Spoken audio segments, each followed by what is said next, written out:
Welcome, everyone. I am Peter Gilmartin, a Program Director at Primary Source in Watertown, Massachusetts. We are a 26-year-old nonprofit organization that works to advance global education in the schools. We believe in the power of understanding the world from diverse perspectives and the value of everyone being a contributing global citizen. Educators are vital to shaping the way children see the world and to making world history and global cultures accessible and exciting to students. Primary Source provides face-to-face and online programs, curriculum resources, and international study tours to enhance the global understanding of teachers so that they are better prepared to bring the wider world to their students. Today, it is my great pleasure to introduce this, the first of two Teaching World History webinars that Primary Source is offering this school year. This session is on World War I as a global phenomena. We have two highly qualified presenters. First, Heather Street-Salter, who is the chair of the History Department at Northeastern University, will present on putting Africa and Asia into the traditional narrative. Heather's own research focuses on world history, the structure of empires, and the colonial relationships. She is the author of numerous books and has just completed a monograph entitled Southeast Asia and the First World War. Our second commentator is Angela Lee, who will discuss three pathways for integrating World War I as a global phenomena into the world history classroom. Angela teaches world history at Weston High School in Massachusetts and has been an AP World History teacher there since 2001. In addition, she is currently on the executive committee of the New England Regional World History Association. It is my great pleasure to welcome both Angela and Heather to present on World War I as a global phenomena. Now let me turn the controls over to Heather.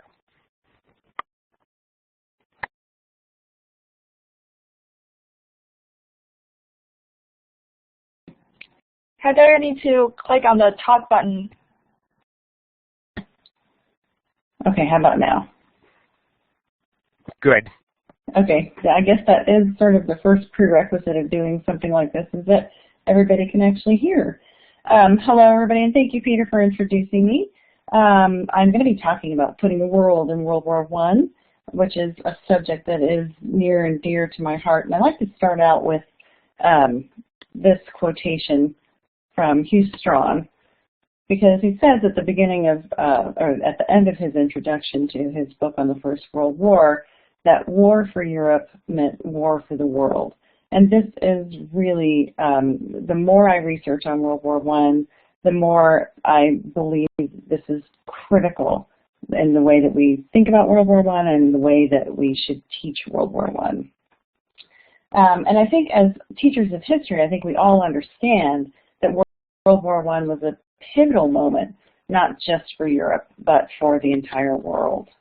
The scale alone was massive. I'll just remind you, in case you haven't taught World War I in a couple of months, you have 27 belligerent nations. You have all of the colonial empires involved. You have fighting not just in Europe, but also in Africa and in the Pacific. And the scale of the casualties was just enormous. 10 million killed, 20 million injured, 7 to 10 million civilians killed.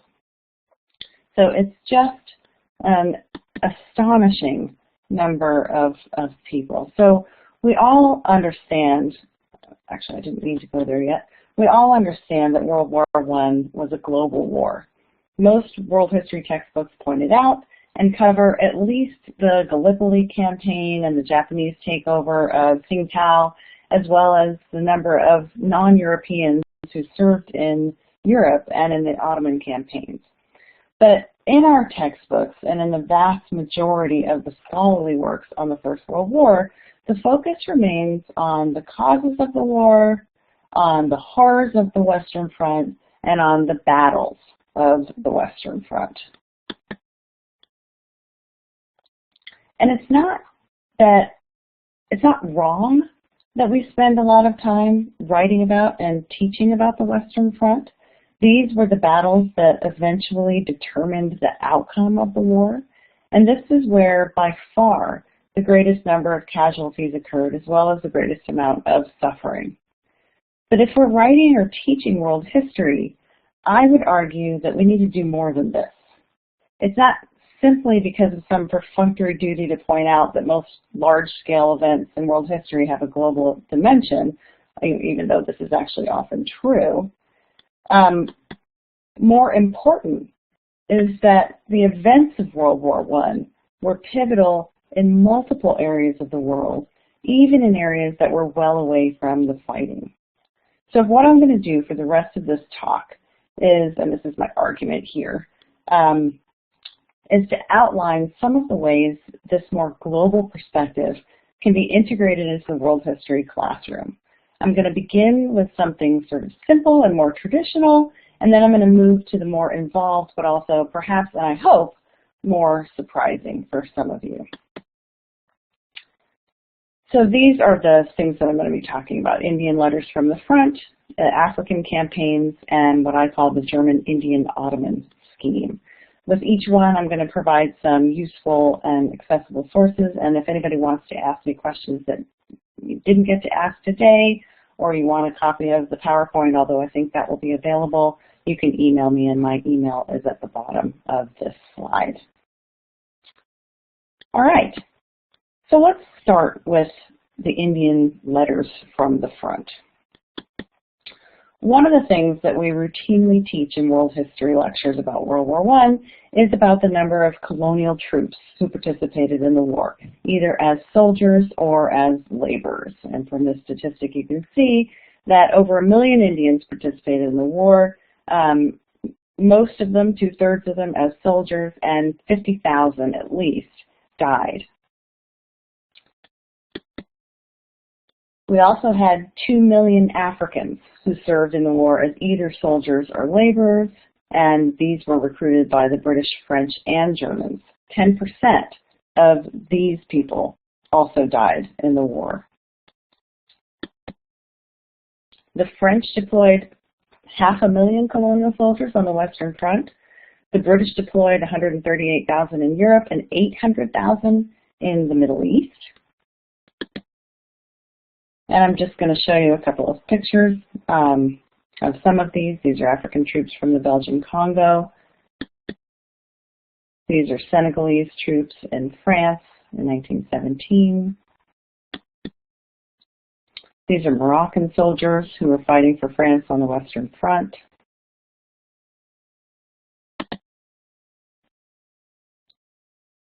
And in addition to these soldiers, by the colonial powers, the Chinese sent about 140,000 laborers from China to the Western Front when it joined the war in 1917. Okay, so there's lots of people from all over the world taking part in battles on the Western Front or for the Ottoman Empire, or on the Ottoman Empire side of things. This is the Gurkha rifles of inspection in Flanders, and the many, many Indians who served at the front, especially up through 1915. These are Indian soldiers wearing gas masks. So, although we have a lot of plentiful material, we got a lot of photographs, we have a lot of people talking about, from the European perspective, the non-Europeans who fought in the war, we don't have very much from the colonial soldiers themselves. So because of this, we tend to mention their numbers without talking much about what life might have been like for them or how they perceived what was going on. So that's what I want to do in this little exercise here, and I've used this in class myself.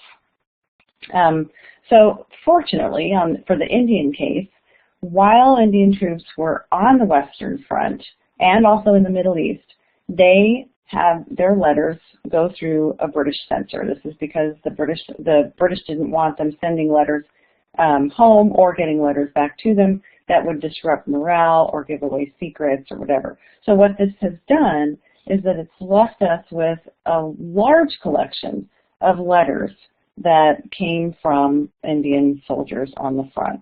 This collection is flawed in lots of different ways, and this is, of course, something that we can talk to with our students about. The originals, for example, no longer exist, so they can't be checked against the originals. The letters that we have only represented a portion of the letters that actually went through, because these were the letters that were actually stopped by the censor. And also, a lot of the troops were themselves not literate, and so they were often written by somebody else, somebody who could speak their language, but somebody else nevertheless. So there are some collections that we can have access to easily, and these can be found in David Omisi's book, Indian Voices of the Great War, and also the British Library has a digitized archive of World War I that has some great letters as well. So if you want access to these and you want to use them in your class, then this is a great way to go. Both of these sources are a great way to go. This is just an example from, the kinds of things. And see, the nice thing about them is that they're actually typed up by the censor, so you don't have to deal with handwriting. This is from Subedar, who's a non-commissioned officer in the 57th Rifles, writing from Brighton, England, where he was in the hospital. I'm not going to read it to you. It's just an example of what these letters look like. So what I do in the classroom as far as an exercise goes is I bring in a copy of a selection of letters from Indian seaports, and I try to randomize it. I don't try to pick the most juicy ones. Just try to give them a sample of what these letters might look like, or you can have your students access them in class online from the British Library's website. Then have students read these letters either by themselves, or what I like to do is have them read them in comparison to letters that are written by European soldiers. And the World War I Document Archive has just tons of these, and it's a great source to use.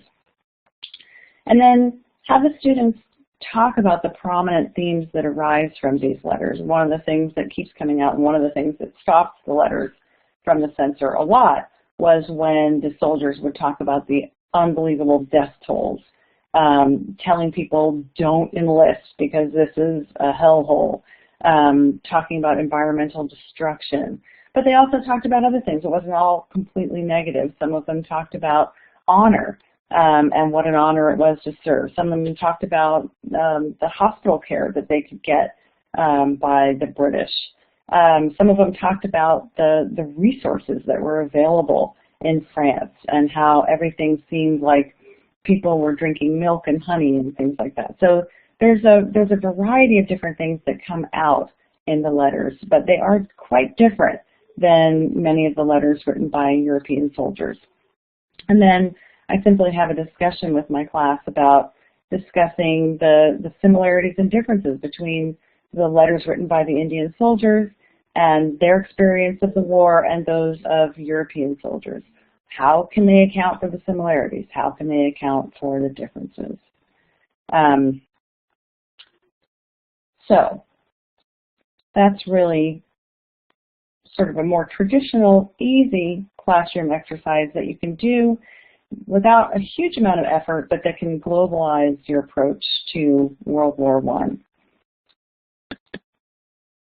So let me move on to the African campaigns. These are a little less well-known and a little less, or covered, I think, very, very briefly, usually in world history textbooks. So here's a map of the colonial possessions during World War I. So when the war broke out, of course, nearly all of Africa was divided between the various European powers. What's that? What's that?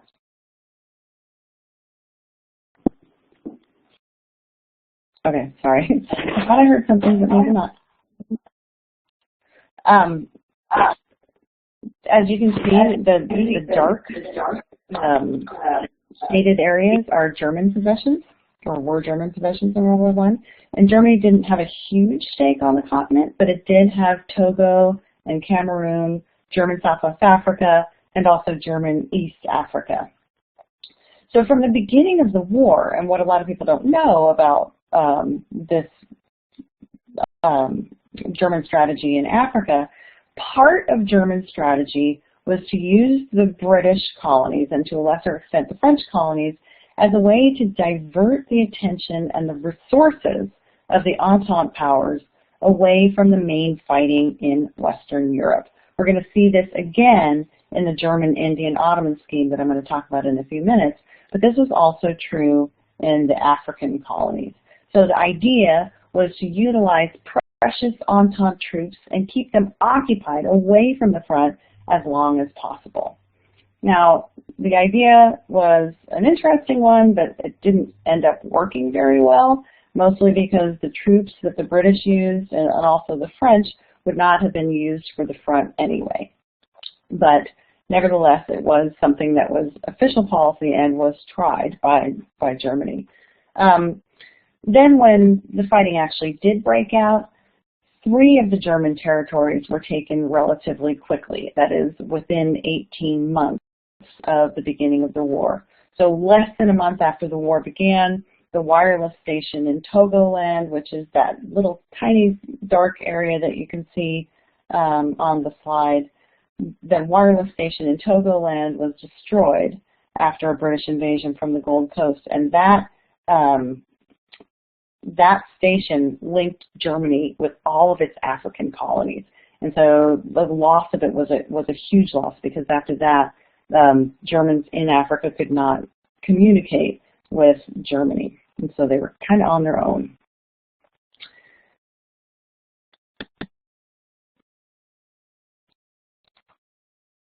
So, as I said, the objective in Togoland, which was to destroy the wireless station, was achieved by the end of August 1914. That's really soon after the war began.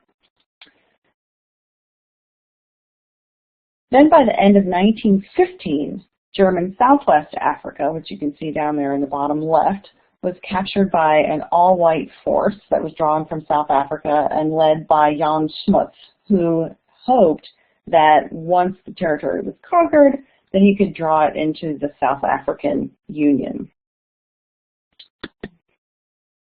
All right, so that happened by the end of 1915. Then the Cameroons, which you see in the sort of corner, I guess, the left-hand corner of where right next to Nigeria, Cameroons took 18 months to conquer, even though both the French and the British were involved. Once this was done, its real importance lay in the fact that now the African troops who had been used in this West African campaign by the French and the British could now be transferred for service to German East Africa, which you can see there under British East Africa. And German East Africa would not be conquered at all for the duration of the war. All right, so that's just summing up what I just said.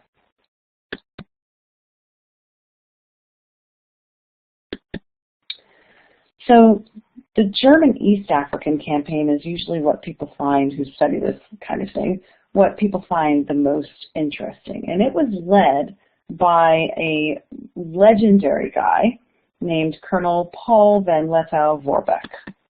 This is him.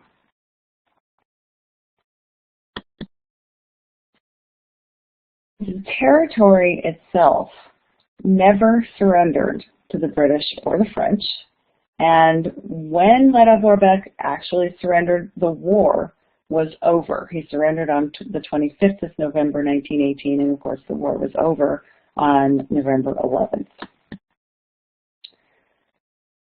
Because of that wireless station being cut off, as I talked about at the very beginning of the war, Lettow-Vorbeck was left to his own resources, and he made lots of interesting and creative choices about the kinds of things that he did in his campaign. So, let's just talk about what that campaign looked like. This was a war unlike the Western Front, where you had just people bogged down in trench warfare. This was a war of movement, of skirmishes, and of quick battles. There were huge numbers of men who were recruited on both sides, not only to fight as soldiers, but also to serve as carriers. And this was because in this part of Africa, pack animals suffered from being susceptible to the tsetse fly, and it killed pack animals with astonishing regularity. And so, and in fact, in some places there was 100% wastage of pack animals. So humans had to serve as carriers instead of pack animals.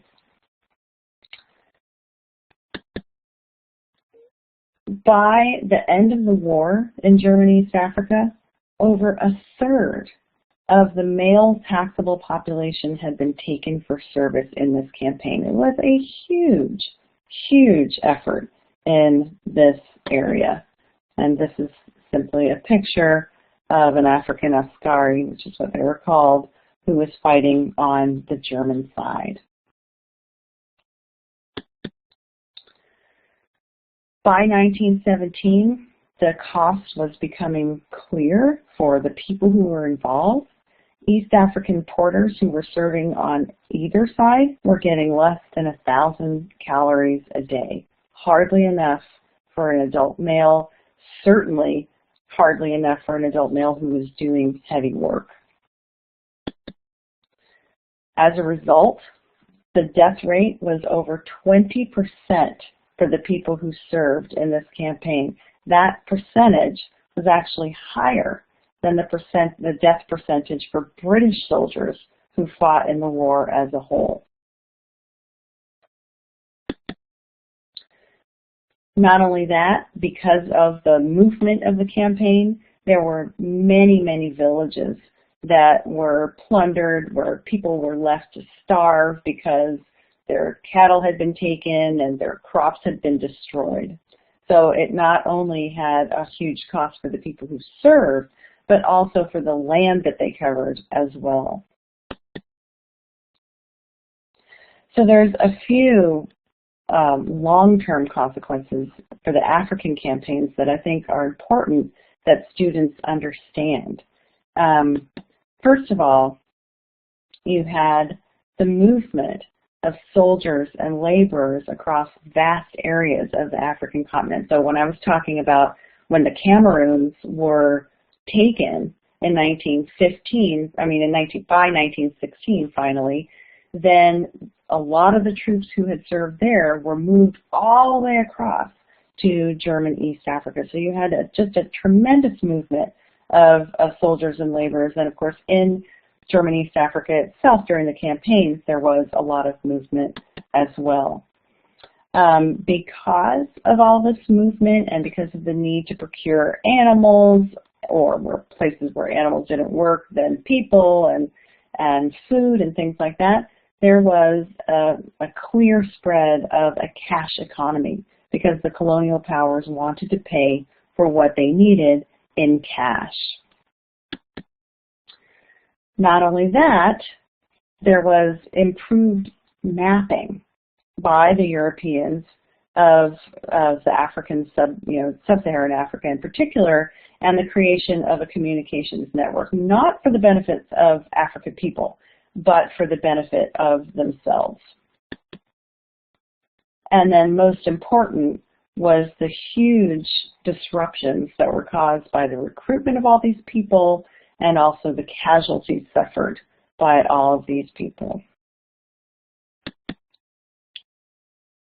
So one of the things that people who write about this talk about now is that the effects of all of these disruptions actually contributed to the emergence of modern anti-colonial movements in sub-Saharan Africa. So it was important not just at the time, but for the legacy of what was going to be happening in the future in Africa. So this might be a good tie-in if you're going to be talking about decolonization later on in the semester or in the term.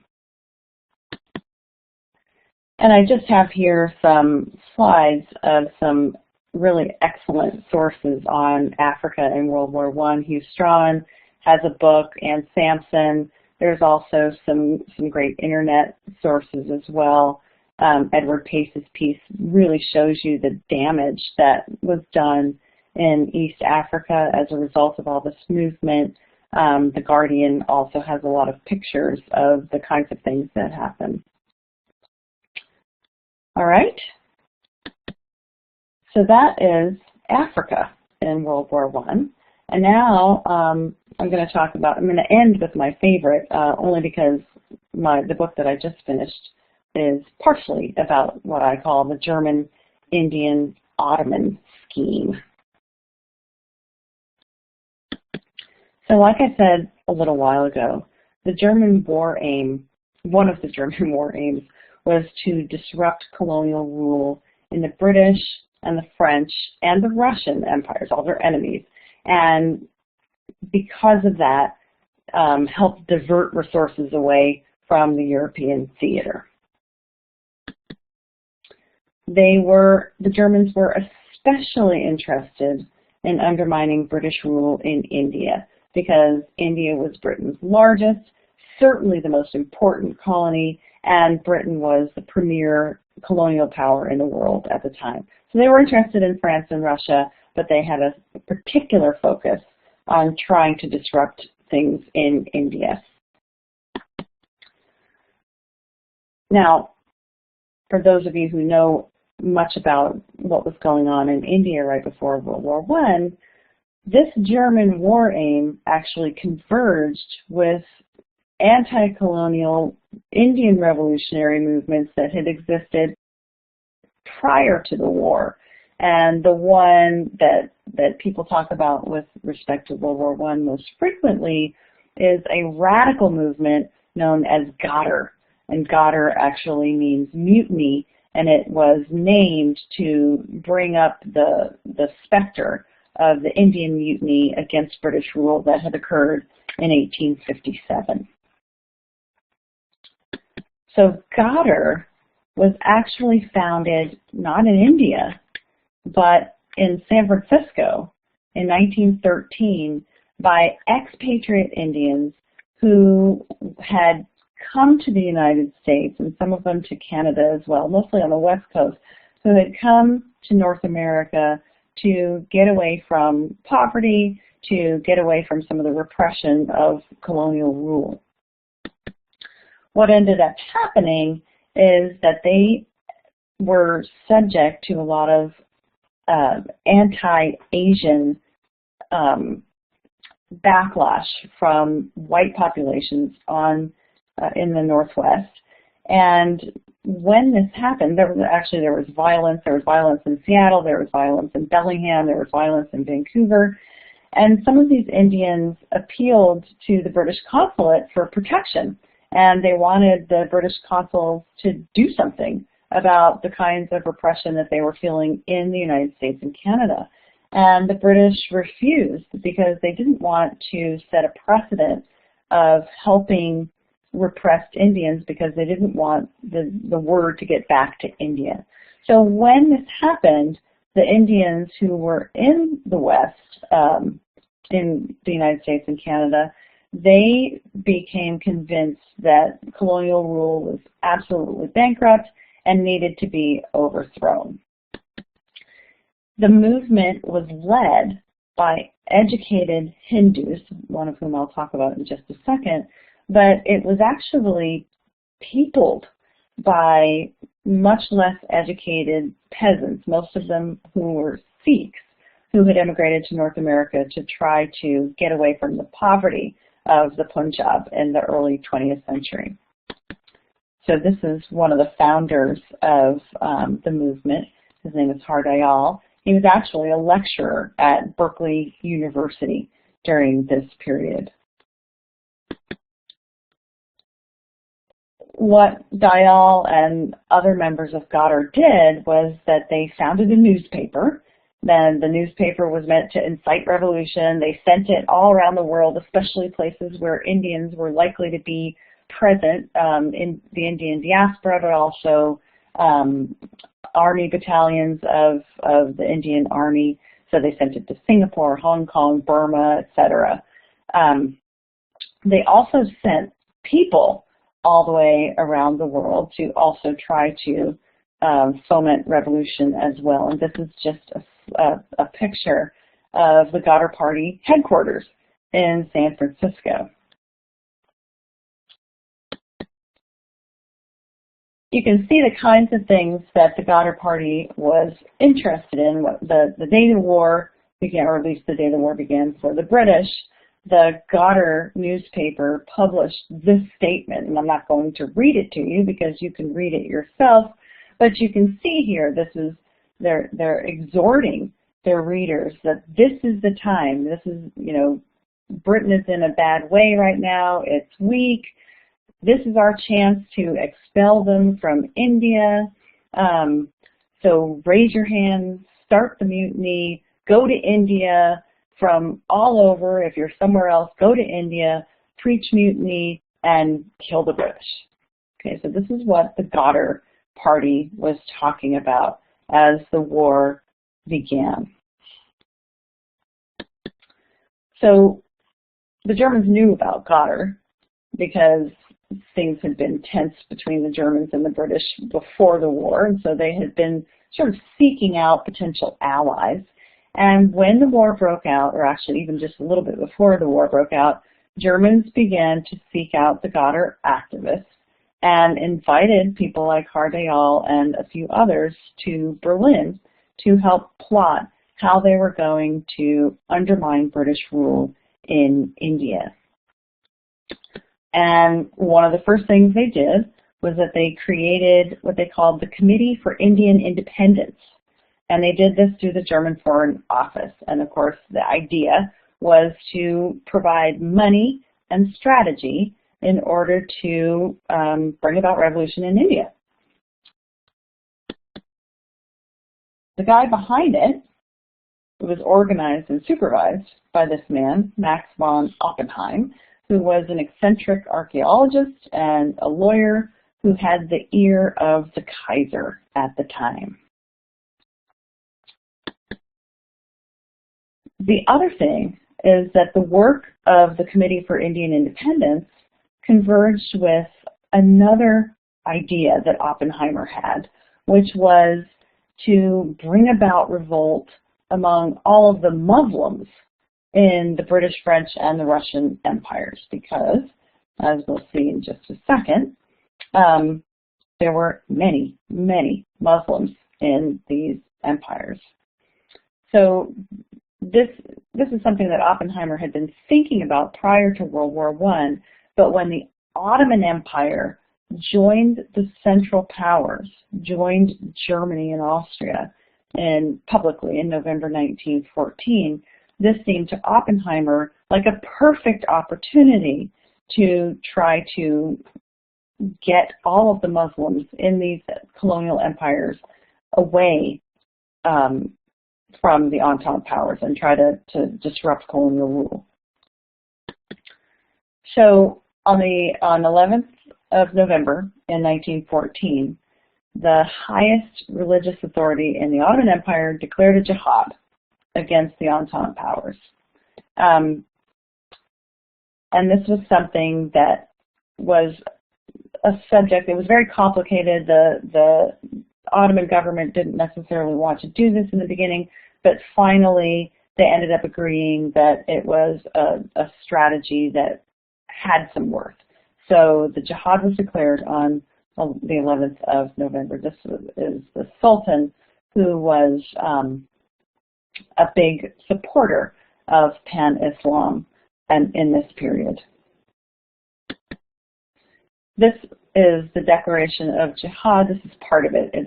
There's a series of questions and answers, but you can see here that basically it's saying, is it the duty of Muslim subjects of Russia, France, and England to take part in the Holy War against the respective governments from which they depend? And the jihad, the declaration says, yes, this is your duty as a Muslim.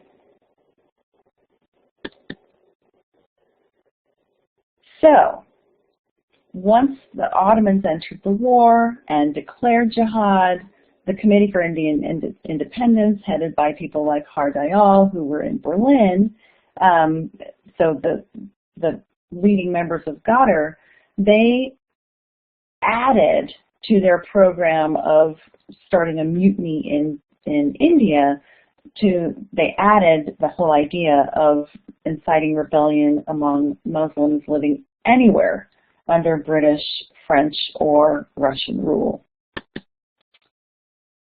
They were, of course, most interested in Indian Muslims. They ended up sending people and propaganda. They sent it overland. They sent it via Southeast Asia. They sent it to North Africa. They sent it to Central Asia. And they even sent it to POW camps where Indian soldiers had been captured by the Germans. So this was a real concerted effort to try to get Muslims on the side of the Central Powers. These are some of the Indian POWs at the Zossen camp in Germany who were targeted by the Committee for Indian Independence. So at the same time as all this was going on, the committee was working on plans to import weapons and soldiers into India to bring about this mutiny. And just as a little bit of context, so you know how many Muslims that we're talking about, in 1914 there were 270 million Muslims in the world, and only around 30 million of these Muslims were governed by other Muslims.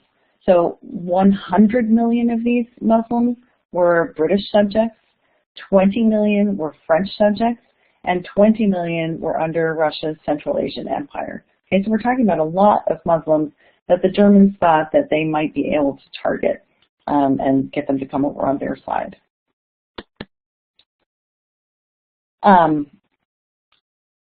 I wanted to talk for about 40 minutes, so I'm not going to go into very great detail, but there are two cases that are great, and students tend to love these stories about how the whole German, Indian, Ottoman scheme worked in the rest of the world while people were fighting on the Western Front. There's the case of the Maverick, which was a ship, and then there's also Indian, German, Vietnamese revolutionary plans that were happening, that were taking place actually from China. So lots of things happening there. If you have a lot of questions about those, I can answer some of those in the question and answer. I'll just say briefly that, and this is just a map of Southeast Asia, I'll just say a little bit about the Maverick briefly before I end up concluding what I'm going to be talking about. But in early 1915, a German shipping firm commissioned the Maverick from an American-owned company. The Maverick was an oil tanker, and they outfitted it with a crew that included 5 men who were posing as Persian waiters, but who were actually Ghadir revolutionaries from San Francisco. The Maverick they set sail with its crew at the end of April 1915 from California. It was supposed to meet another American ship called the Annie Larson in the Socorro Islands, which is off the west coast, a long way of the United States. And there, the Annie Larson was to transfer its cargo of about 30,000 rifles and revolvers to the Maverick, and the Maverick was to sail on to the island of Java, and there it was to make contact with German agents who would arrange for the weapons and also for the Ghadir activists to be moved on to India and to be met by Ghadir contacts already in place in India, ready to mutiny. So it's a much bigger story. The mission of the Maverick was a complete failure, and no other missions were actually successful that were like this, although there were several others. But I think why they're interesting is that they reveal the complex networks that lay between Indian revolutionaries in North America and the object of their activities in India, and also the opportunity that the war provided for trying to make to give them an opportunity to make these goals a reality of independence and mutiny. So the overall impact was not inconsiderable. There were several attempted mutinies among Indian troops, one of which I wrote about that happened in Singapore in 1915, and this is actually a picture of prior to the execution of 22 sepoys, Indian soldiers, who were convicted of taking part in that mutiny. There were many more who were killed, but these were all executed on the same day. The other thing that was important about this, not just for a good story that happened during World War I, but in fact, this period trained a lot of anti-colonial revolutionaries, including, some of you may know the name M.N. Roy, who would continue to struggle against the British and the French, and M.N. Roy became a very important communist anti-colonialist in the 1920s. Not only that, this period was important for creating colonial intelligence agencies that would later be used against all kinds of insurgents, but particularly against communist insurgents in the 1920s and the 1930s. And then what I think is really most important about this is that the war, the German-Indian-Ottoman scheme allows us to see how global the war truly was. There was lots of espionage, lots of intrigue happening thousands of miles away from the battle scenes, including all of the neutral territories as well, because a lot of this stuff was happening in the Dutch East Indies and things like that. So even though they were mostly unsuccessful, they really show us the networks that linked the world during this period that really bring home Hugh Strachan's statement that war for Europe meant war for the world. And then these are just some sources that, again, I will go through quickly since you'll have access to this PowerPoint, and then some global World War I sources as well. There's beginning to be quite an excellent historiography on this. Oops, I went to your slide, Angela. So that's all I'm going to say, and I'm going to now turn it over to Angela. Thank you, Heather. That was a really eye-opening presentation. There's still so much, I realize as a high school teacher, I still have so much work in terms of integrating these wonderful sources into my teaching of World War I. Hi, everyone. My name is Angela Lee. Thank you, Peter, for the introduction earlier. And I want to give 3 pathways into integrating World War I as a global war into your curriculum. The first one is pretty straightforward, and Heather also mentioned it in terms of Gallipoli. There's a lot of sources out there, and it's accessible. It has been accessible, and one way that I've done it is using Mel Gibson's Gallipoli film, 1980s, and it's very old. It's Mel Gibson as a young man, but I really love this film because it really teases out the ideas around imperialism, racism, nationalism, and entangling alliances. Like why, these young men who were sort of going through the middle of the Australian desert, why were they thinking of going to war? So actually the part where they're in the war was it was very minor, the time that they were in the war, but a lot of it's sort of the building up. So seeing how it affected, Australia at that time, even though they were still linked to the British Empire. And later on, I am going to be sharing with you in my last slide, I have a link to my blog. I've been collecting a bunch of these links to show how I've globalized World War I. And one of them also that I've been finding in terms of Australian and New Zealand sources, how the Aborigines and the and the Maoris, and their involvement in World War I as well. Another thing that I have been doing very actively is integrating the Middle East.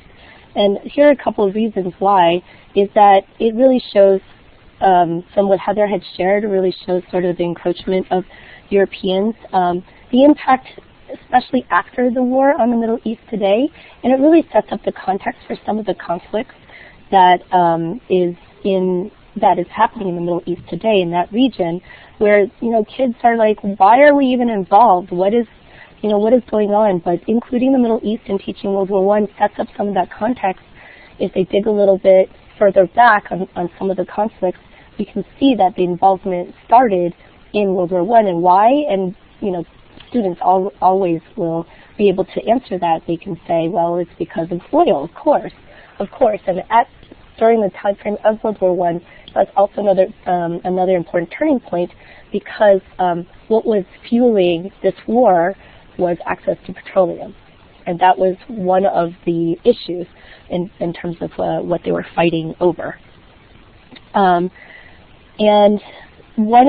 some of the things that came out, especially in the Middle East, something I throw up, and a lot of this, there's a great NPR series that they did on the Middle East and showing how it connects with World War I, and since it's, they can listen to it, you can have your students listen to it. They have some great maps like this one that I've put up, that it really starts with the Sykes-Picot Treaty, which was between France and Britain. It's like, what are they going to do with this Ottoman region after the war is over? And this was sort of a secret treaty, and later when it became publicized, it was to an embarrassment of Britain and France. However, if you, to the next slide, to show what in actuality happened, that the new countries of Syria and Lebanon were given over to the French. Palestine, Mesopotamia, which included Iraq and Transjordan, were given over to the British.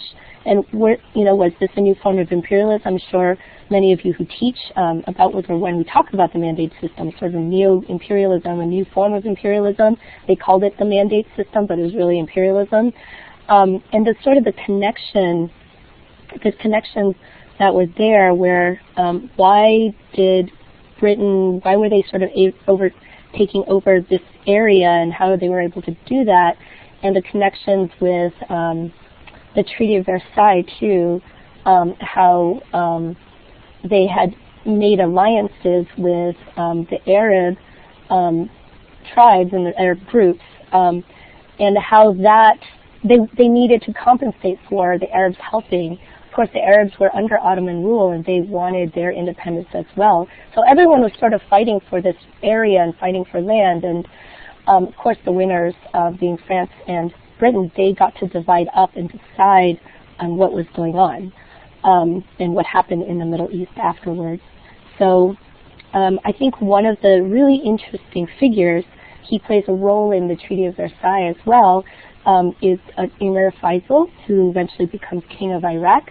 He was the son of the Grand Sharif of Mecca, Grand Sharif Hussein. And when the British were able to make an agreement for Hussein and his sons and Hussein's people to ally with the British, they basically promised the Grand Sharif that his sons would be able to take control of the parts of what was called Mesopotamia. And if anyone's wondering, the king of Jordan, what is his name? Well, there's the connection, right?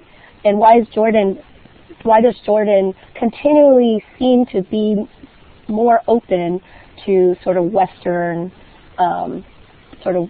allying or working with the West?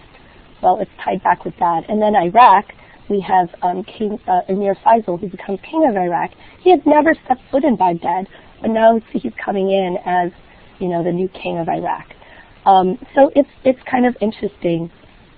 I actually read a source of the Desert Queen. If anyone's interested, I thought it was a really interesting read.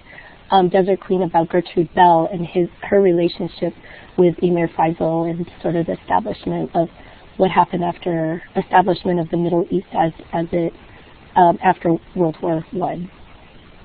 All right, so the next thing I wanted to bring up, of course, T. Lawrence always, there's a lot of stories and movies about Lawrence of Arabia and his role and what his role was. And I think that it's really interesting to sort of bring him up, not so much as the main player in this, because there's not a lot of evidence that says that he had a lot to do with deciding the geopolitical boundaries and anything like that. But he did lead some of the Arab troops and he had a very good relationship with Emir Faisal. And he also attended the Treaty of Versailles with Faisal. So as sort of a bridge, he tried to bridge, but he also recognized at the end that they didn't do right by the Arab leaders and afterwards. Okay. Now the third pathway, and this is something that I've been working on in the last couple of years, is that a lot of us teach about the Treaty of Versailles. We teach about some of the impact on that, but who else fought besides Europe? And why is our focus on the big four? What were the experiences after the war for a lot of these different regions and different places? So for, the various African countries, it gave them a lot of momentum for independence, but we know that those did not come to fruition. For China, it resulted in the May 4th movement. For India, a lot of momentum for independence as well, ties really nicely with what Heather presented. For Vietnam, we know that Ho Chi Minh went to the Paris Peace Conference. He wasn't, he did not really have a voice, but he was trying to garner some support. So that momentum for independence as well. So who should be included? And I had been doing a little bit of research and trying to revamp my Treaty of Versailles simulation and what I teach about it, and I found this great source. It's from the New York Times Current History from 1999, and they had this 14-page document, and this is the very first page, of who's who at the peace conference. And it's 14 pages, so I sort of dug through.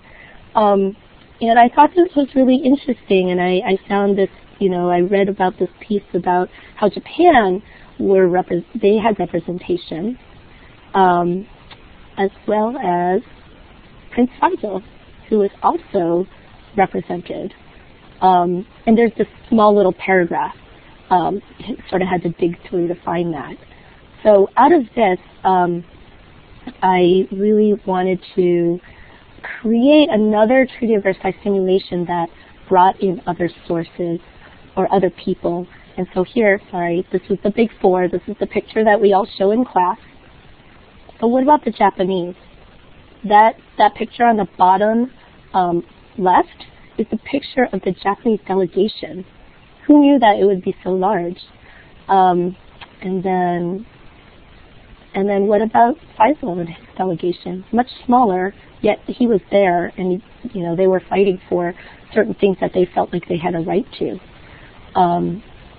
And I had been using this from school history, it's a great website, and I had sort of revamped it and created a couple of others. Here we go. And I made cards for Faisal. I made a card for Baron Nubaut Aki, who is the leader of the Japanese delegation, and Prince Faisal, so that they would be at the table and that the students would be able to hear their voice. And this is alongside, I think, Jingjing just shared the link. I have that all on a Google Drive folder that you could access. That includes includes these as well as primary source documents that the students read and work through. So these are a couple of the things that I've started working on. I know I still have a lot to go and a lot to integrate, and some of the things that Heather shared I'm getting really excited about for the spring when I'm going to be teaching World War I. But here's another link about that I've been collecting over. It's just a blog post that I've been collecting articles. It is focused for AP World History teachers, but any of the articles, a lot of the links that I was sharing in the chat box as Heather was talking it was relevant to what she was sharing. And if you go there, there's a lot of the links that are available. Some of the articles are very accessible to students. If nothing else, then there's some that are video, little video clips, like the Maori men, about the Maori men who were involved with World War I. So please go there and just browse and let me know, give me some feedback, and let me know if you find anything else that's good, and I'll just sort of add it to my list. So with that, I'm done, and I'm going to give it back to Jing Jing. Okay, this is Peter. I think it's a chance for everybody to either raise their hand and ask questions or put questions in the chat box. Do we have anybody who has a question they'd like to ask to either Angela or to Heather?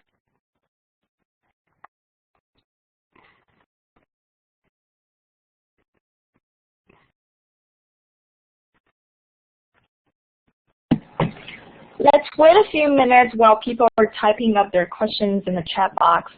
Okay.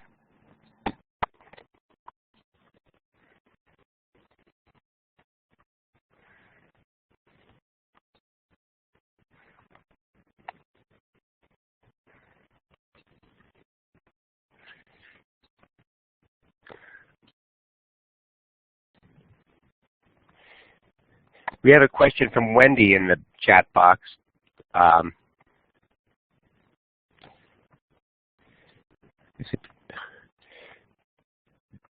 Do you think that the tightening of European control was able to occur because of the gutted, weakened population who had fought and died? When we say recruit, what does that really mean for Asian and African troops? Forcible, bribes, enticement, etc. So, somebody want to try to answer that? Heather or Angela or anyone else who has a I would be happy to answer that. I'll start with the last question, which is when we say recruit, what does that really mean? It meant a variety of things. And it meant a variety of things in different places. In the case of the Indian Army, that was already a very large army, and it was already a voluntary army. Gandhi himself actually encouraged enlistment in the early years of the war. So we're not talking about forced recruitment in the case of India. Now, in the case of some of the African colonies, it was a mixture of both forcible, not necessarily forced labor, but there were certainly a lot less choice than there was in India, for example. And then in some other places like Indochina, which was one of the only Southeast Asian countries that actually furnished troops in the war, there's controversy about whether or not this was forced labor or whether it was volunteer. And the most recent work written by a Vietnamese scholar says that it was far more voluntary than has commonly been supposed. So it's really a mixture. And then as far as the first question, do you think that the tightening of European control occurred because of the weakened populations? I think that could have been true in some areas, like German East Africa, but then of course the Germans lost that territory, and it went over to the British after the end of the war. I think that the legacies of World War I away from the battlefront had a lot more to do with people's ideas about how they saw the European empires and anti-colonial resistance for the future, rather than weakened populations, because where battle happened, that was only in certain places outside of the Western Front. And then the question that's above that is who funded the Ghadir movement. it was prior to German involvement. It was funded by poor people's membership, basically, and also membership, subscriptions to the magazine. But once the war started and the Germans got involved, the Germans funded it. I mean, it was they were relying on German money.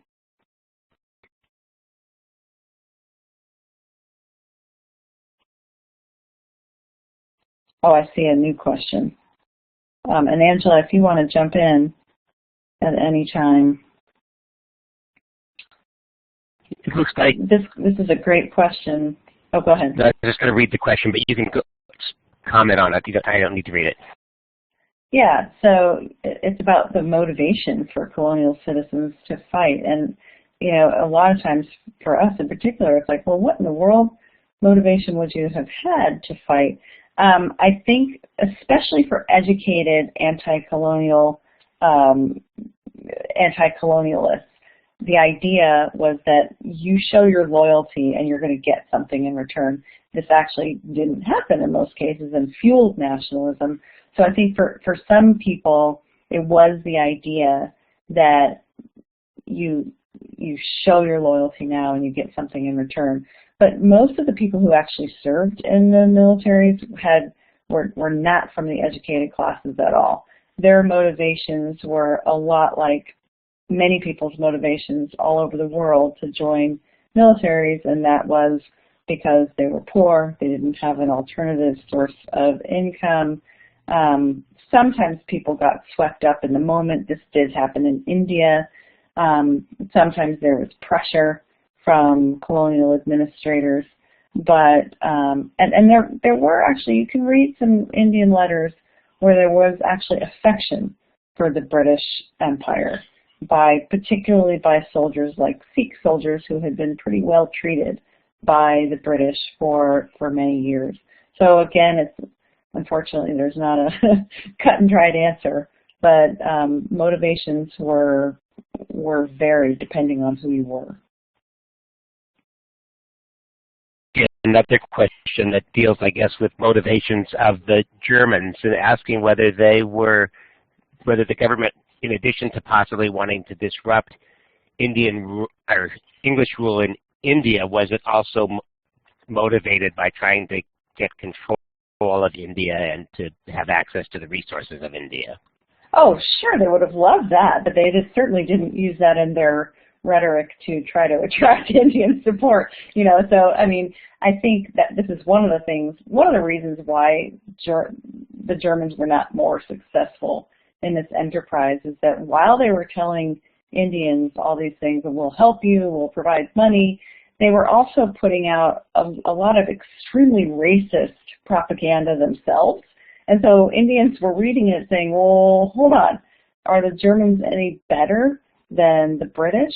So I think certainly the Germans would have loved to have had control over India. But first, I guess just the biggest motivation on the German side was just to divert the attention of the British so that they could win the war in the first place. Also a question about the involvement of Asian and African women in World War I. In formal roles, not so much in terms of formal roles, but in the African campaigns, a lot of women actually went around with the troops because this was, because you needed these vast supply lines, there were many women involved in those, in carrying things or transporting goods. In Southeast Asia, I've spent 7 years in the archives researching World War I in Southeast Asia and in East Asia, and the number of times women were mentioned at all, I could probably count on my fingers. That doesn't mean that it didn't happen or it didn't exist, but it was definitely not what the people at the time were focusing on.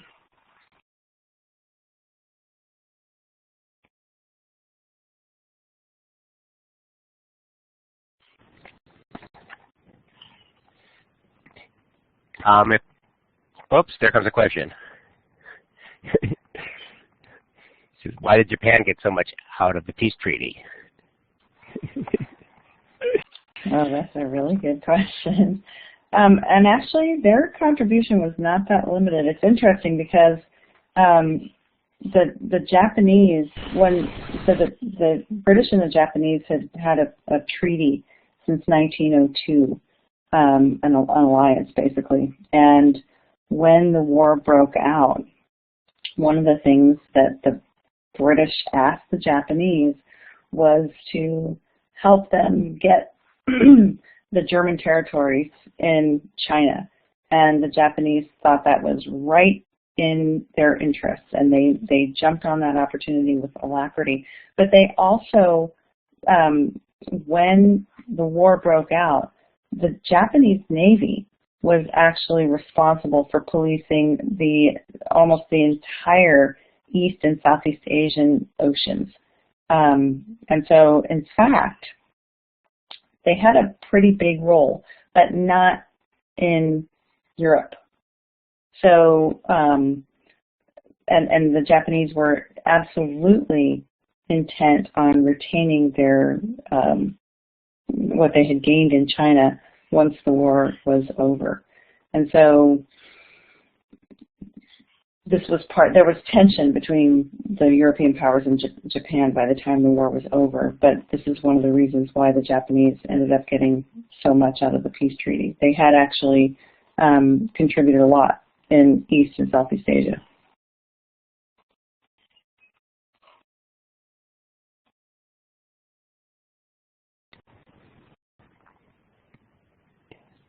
Oh, here's a question for: is there evidence the Ottoman soldiers viewed the war in religious terms?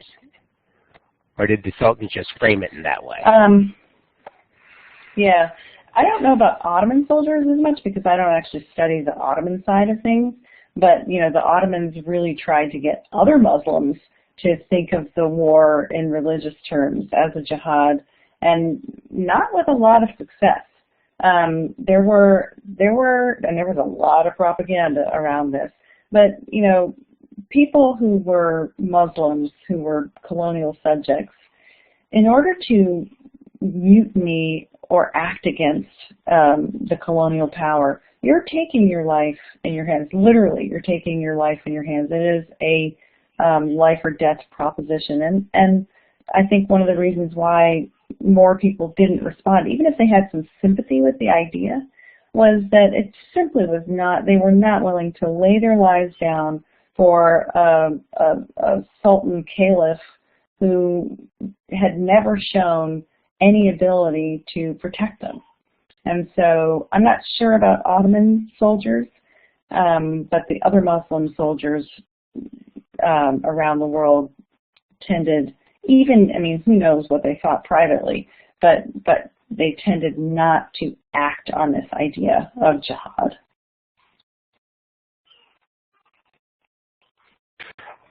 Thank you. Does either Angela or Heather want to have anything to say before we finish off the webinar this evening?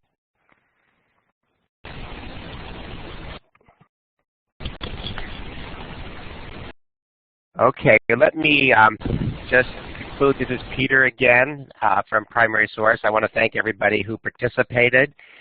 You will be receiving an email so that you can, with a link so you can look at the material afterwards and that Heather and Angela provided us this evening.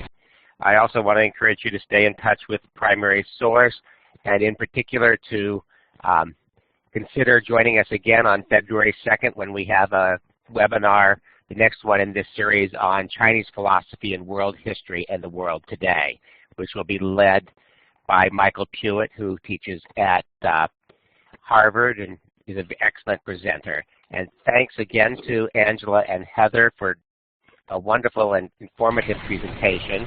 And I guess we'll call it an evening. Thank you so much. Thanks for having me. Thank you for having me too, Peter and Jingjing. Thank you.